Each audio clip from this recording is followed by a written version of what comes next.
Friends நம்ம இன்னைக்கு mushroom biryani பண்ண போறோம். Sunday special. அதுக்கு தேவையானது கடல் பாசி, 4 முந்திரி பருப்பு, கொஞ்சம் போல ஸ்டார் பூ, கொஞ்சம் பட்டை, ஏலக்காய் 3, கிராம்பு 3, ஏலை.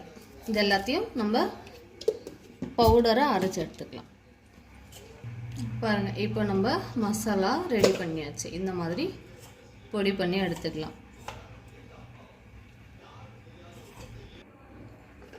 அடுத்து பேஸ்ட் பண்ணிக்கலாம். ஒரு வெங்காயம், ஒரு பச்சை மிளகாய், 2 துண்டு இஞ்சி, ஒரு 10-15 பல்லு பூண்டு சேர்த்து இதை நம்ம பேஸ்ட்டாக அரைச்சி எடுத்துக்கலாம். பாருங்க, இந்த அளவுக்கு நம்ம பேஸ்ட்டா அரைச்சு எடுத்துக்கலாம்.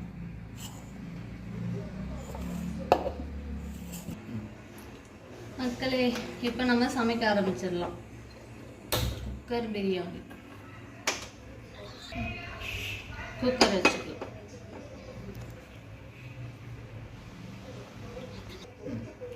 இப்போ எண்ணெய் எடுத்துக்கலாம். தேவையான அளவு எண்ணெய் சேர்த்துக்கலாம்.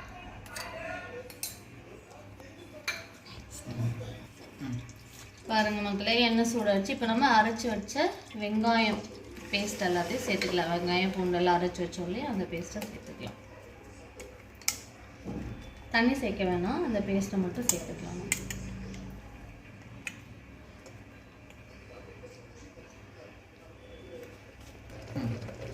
இப்போ பொன்னிறமாக வர வரைக்கும் நம்ம கிண்டி விடலாம். சிம்லேயே வச்சுக்கணும். ஹை ஃப்ளேம் வச்சா தீஞ்சிடும், கருகி போயிடும். அதனால் சிம்மில் வச்சுக்கிட்டு நம்ம கொஞ்சம் இது போல் கிண்டி விடுங்க.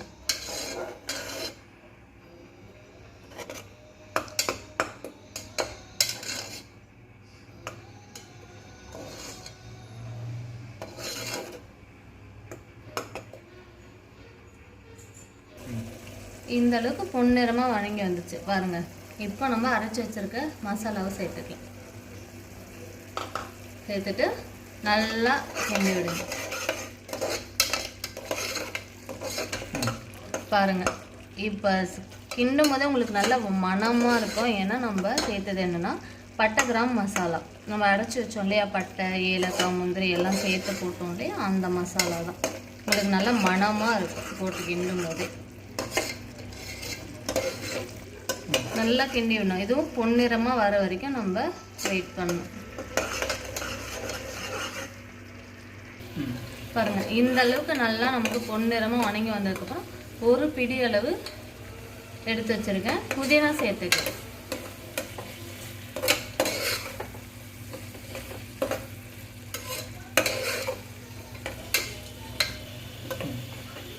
சேர்த்துட்டு நல்லா ஒரு நிமிஷம் போல் சேர்த்து கிண்டி விடுங்க.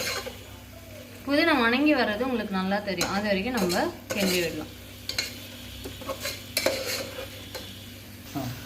பாருங்கள், புதினா நல்லா வணங்கி மணம் கொடுக்க ஆரம்பிச்சிச்சு. இந்த டைமில் அதே அளவு நம்ம மல்லித்தழை சேர்த்துக்கலாம். சேர்த்து நல்லா கிண்டி விடுங்க.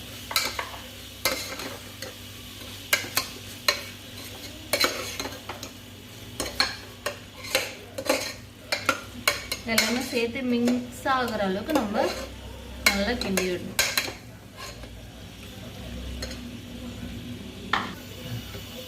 நல்லா ஒரு நிமிஷம் வரைக்கும் வணக்கி விட்டுக்கலாம். உங்களுக்கு நல்ல மணம் கொடுக்கும். இப்போ போட்ட உடனே நம்ம இது பண்ணிட்டோம்னா நமக்கு அதோட ஸ்மெல்லே தெரியாமல் போயிடும். ஒரு நிமிஷம் வணக்கி விட்டோம்னா அந்த புதினா மல்லி எல்லாத்துக்குமே சேர்ந்து மிக்ஸ் ஆகி நமக்கு ஒரு நல்ல ஸ்மெல் கொடுக்கும். பாருங்கள், இந்த அளவுக்கு நல்லா வணங்கி வந்ததுக்கப்புறம் நம்ம இப்போ மசாலா சேர்த்துக்கலாம். 1 ஸ்பூன் காஷ்மீரி சில்லி, 1/2 ஸ்பூன் சீரகப்பொடி, 1/2 ஸ்பூன் மல்லித்தூள் சேர்த்து நல்லா மிக்ஸ் பண்ணிவிடுங்க.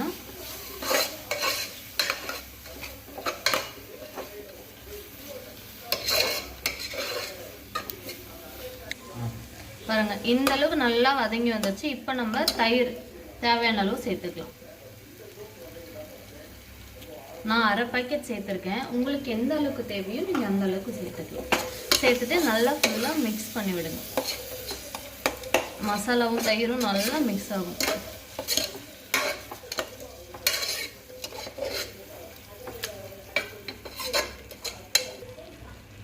அரை ஸ்பூன் உப்பு சேர்த்துக்கலாம். நீங்கள் அளவு பார்த்துட்டு தேவையான அளவு சேர்த்துக்கலாம். போட்டு கிண்டி விடுங்க. இப்போ நம்ம எடுத்து வச்சிருக்க, நான் சின்ன சின்னதாக வெட்டி வச்சிருக்க காளான் சேர்த்துக்கலாம்.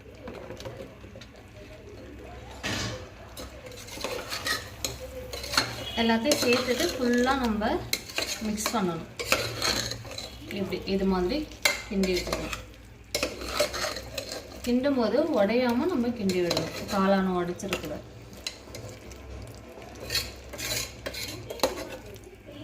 இந்த மசாலா எல்லாமே காளான்குள்ள ஊறும்போது நமக்கு ரொம்ப டேஸ்டாகவே இருக்கும்.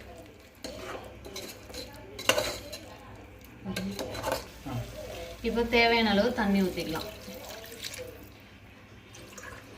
போட்டுருக்கிறதெல்லாம் மிங்கிள் ஆகிற மூழ்கிற அளவுக்கு மட்டும் தண்ணி ஊற்றிருக்கேன். நம்ம தேவையான அளவு வச்சுக்கலாம். இப்போ இது நல்லா கொதிச்சு வரட்டும். அது வரைக்கும் வெயிட் பண்ணணும். பாருங்க நல்லா கொதிச்சு வந்துருச்சு. இந்த டைமில் நம்ம அரிசி சேர்த்துக்கலாம். நான் அரிசி 1.25 அளவுக்கு 1.25 டம்ளர் அளவுக்கு ஊற வச்சு கழுவி எடுத்து வச்சுருக்கேன்.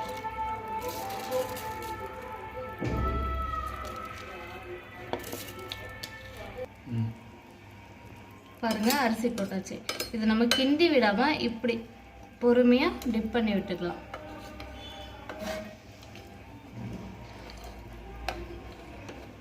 இப்படி பண்ணும்போது நமக்கு அரிசியும் உடையாமல் இருக்கும், காளானும் உடையாமல் கிடைக்கும்.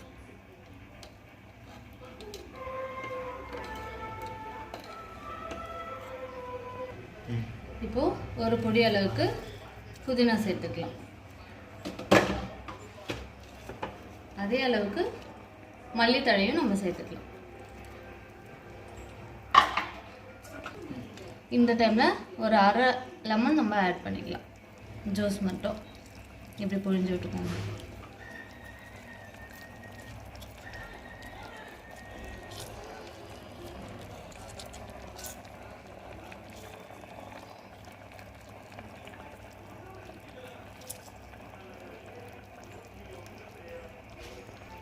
இப்போ நம்ம மூடி போட்டுக்கலாம்.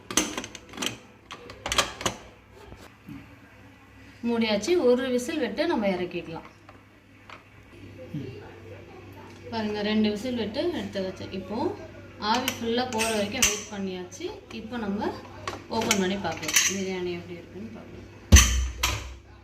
பாருங்க நல்லா எல்லாமே வெந்து வந்திருக்கு. இப்போ ஒரு ஓரம் போல் இருந்து நம்ம கிண்டி விட்டுக்கலாம்.